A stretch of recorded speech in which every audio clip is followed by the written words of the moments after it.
రాయదుర్గంలోని junior కాలేజ్లో ఈ నెల 11 నుంచి జూన్ 4 వరకు డీఎస్పీ అభ్యర్థులకు గ్రాండ్ టెస్ట్ నిర్వహిస్తున్నట్లు ప్రభుత్వ విప్ ఎమ్మెల్యే కాల్వ శ్రీనివాసులు చెప్పారు.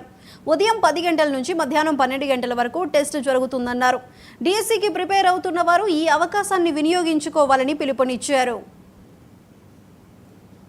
నారా లోకేష్ బాబు గారు మునుపెన్నడూ లేని విధంగా 16,000 పైచిలకు ఉపాధ్యాయ పోస్టులు భర్తీ చేయాలని నోటిఫికేషన్ ఇవ్వడం అనేది నిరుద్యోగులలో ఎన్నో ఆశలు రేకెత్తించింది.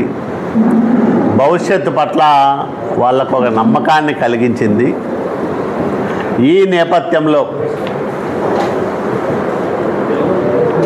రాయదుర్గం ప్రాంతంలో ఉండే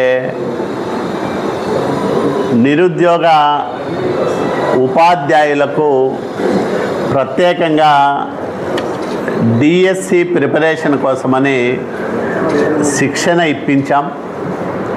దాదాపు 14 మంది నిష్ణాతులైన బోధకులు ఇక్కడికి వచ్చి దాదాపు 400 మందికి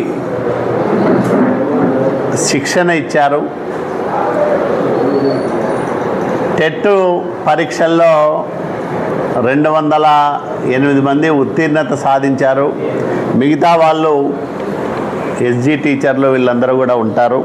మరి ఇలాంటి మంచి ప్రమాణాలతో శిక్షణ పొందిన నిరుద్యోగ ఉపాధ్యాయుల కోసం ఒక 10 గ్రాండ్ టెస్టులు నిర్వహించాలని